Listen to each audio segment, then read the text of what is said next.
welcome back to another vlog. This is not a mini series video, but we have some important updates for all of you and wanted to share that in this vlog. So we'll start with the first thing. First thing, we have scheduled the baby's heart procedure for Jordan and Grayson.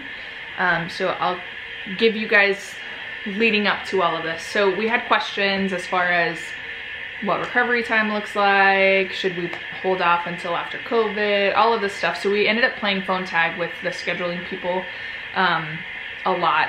And then we ended up getting a letter in the mail saying, we haven't heard from you, so call us or we're gonna close this matter, which was weird because we were calling. Like, we're waiting for you to call us back. Like, what do you mean? Anyway, I called, left a message, still didn't call back. I called again. So I finally got a hold of someone. And we got them scheduled. Originally, they were scheduled for August 20th. And they told us to plan to stay at the hospital overnight for Grayson.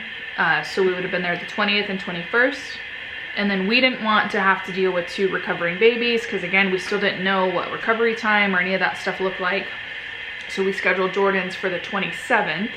So then it would have been 27th and 28th overnight in the hospital again for Jordan.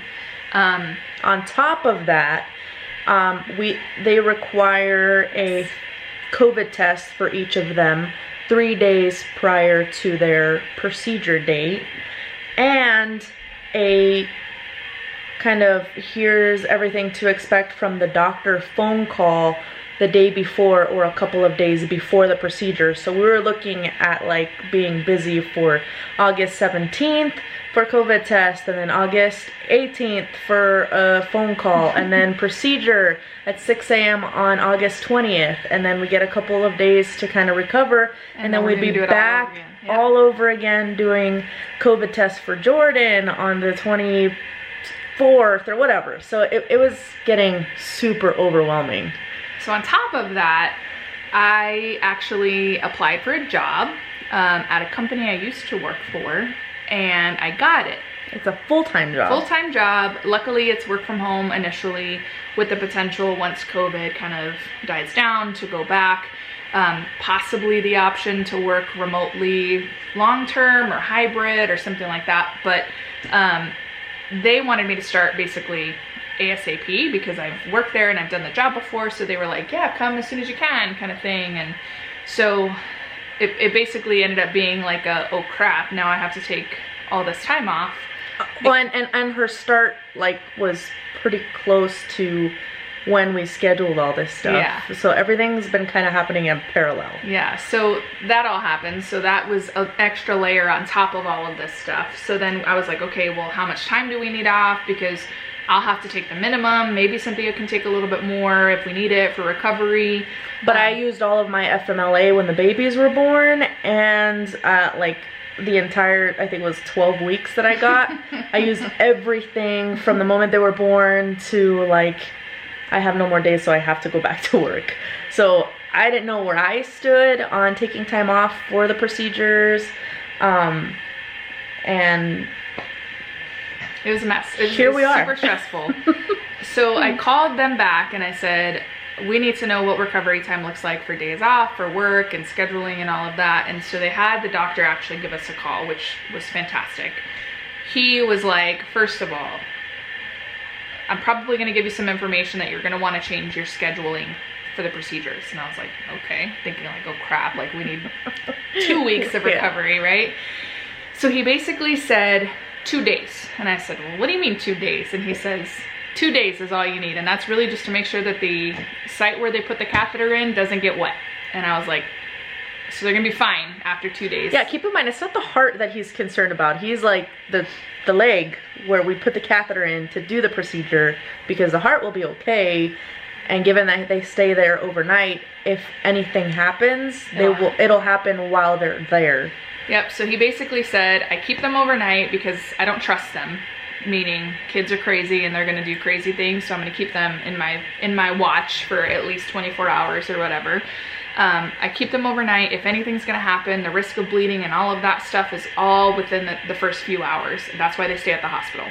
He then said, it will literally, he's like, the only other concern is the device shifting He's like, it literally would take them getting hit in the chest by a steering wheel in a car accident for it to shift. Like, that's how big the impact needs to be. And he's like, I would probably be concerned about a teenage boy because they don't listen and they do whatever you tell them not to do, and they move and do all these things. Tackle each other. He's like, but even then, he's like, it would be pretty rare that it would actually move.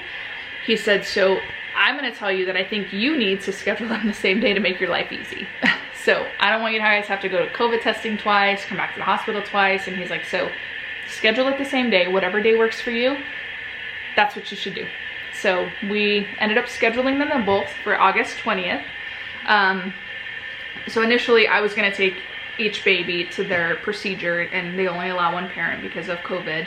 So because of that, I'm gonna probably have my mom come to the hospital with me, because unfortunately Alex will not allow anyone other than Cynthia or myself to watch her, or be near her, or touch her. And even then, sometimes that's iffy. Yep. So Cynthia will stay home with Alex because it's overnight, and Cynthia will be here with Alex, and I'll have my mom at the hospital with me with Jordan and Grayson. I've asked if they're gonna be in the same room for recovery. I would hope that they would make that accommodation, but they're gonna get back to us on that. Yep. Because her mom won't be able to stay the night. Yeah, she's got dogs and my dad to take care of. So either way, we'll figure that stuff out. But they're both scheduled the same day, August 20th. We'll be there overnight, so the 21st we'll be able to come home. And basically the doctor just said, let them be kids. They're not doing enough, and they're not crazy enough at this age. I don't think he's met my kids. But they're not big enough to be able to hurt themselves in a way that would put them at risk. Yes. So what will most likely happen, and what he suggested, was that when they get home, just let them do what they would normally do and let them be them, as long as the spot where the catheter goes through remains dry. Yep, for 2 days. That's really all the recovery after leaving the hospital. So that made us feel a billion times better, because we had zero idea on what to expect. And I don't know if we said this in the previous video, but the procedure is called a transcatheter PDA closure. And I'll put a picture on the screen so you guys can kind of see what they're going in to do on their heart, but they're really just plugging the extra opening. And as far as my job, luckily I, again, know the people that I knew the people I interviewed with. I know the people that I'm working for. And when she left on good terms. It wasn't like I'm out of here. Yeah, it was I gotta leave to be with my family. And now that she's back, she's got a really good relationship with pretty much everyone who she's so they're super flexible. They said, whatever, you know, we'll figure it out. We're still trying to figure out some logistics of things that I need or don't need, and what that process looks like. So if all goes as they assume, I'll probably start just the 24th, which is the Monday after their procedure. I might be able to start sooner depending on how things go, and just take some unplanned time off or unpaid time off. But either way, it kind of worked out, and it went from we were expecting like a 2-week plus. Yeah. You know, how are we gonna do this, to maybe 4 days. Yeah, so it went from a super stressful, overwhelming situation to okay, we can do this. We can do this. We have a plan. It's still scary because, again, they're being put under and it's their heart, but that's the concern versus all of these other pieces that we were stressing out about. And I told her, our kids went through the NICU. They were born at 29 weeks and 4 days. Like, they are gonna be okay. They're little warriors, and they have made that very clear from the moment they came into this earth, onto this earth, into this world, is what I was gonna say. But yeah, we have a lot of updates, and hopefully we can vlog and show you guys some of that. We're gonna make Candice an office in our closet, because we don't really have like another quiet space. But our closet is huge, and we don't use half of it. And I'll need a quiet space, because I'll actually have to go through like training and stuff like that. I'll have to go through training, because I will know 95% of what I need to know. It's a formality, it's a formality, and it's just and a refresher. Yeah, it's to make sure I'm caught up on any changes, and a refresher, because it's been 2 years. But and then for me, I mean, I'm still working remotely until January. at the very earliest. Alex just woke up from her nap. We're not neglecting her. It's really loud. She just woke up from her nap, literally, while we're filming this video. So, she's fine. She's in her crib. we'll be able to bounce off of each other and just kind of do that. But yeah, you guys will get to see our closet makeover, more mini-series that we're trying to get to, but there's been a delay in our uploading, and now you can understand why. There's been a lot going on, and I haven't even cut my own hair. I haven't even cut my own hair. We started a diet. We started a ketogenic diet. I started an Instagram so that I could post our progress and some tips and stuff. So go follow that on the screen. I am starving.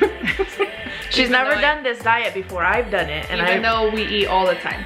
Yeah, I've done it and I've had really good success. She's never done it, so she's struggling a little bit. I'm struggling too, but I think I already knew what to expect. She was like, I didn't know what I was getting myself into, and here I am, I'm starving and hangry. On top of dealing with all this other crap.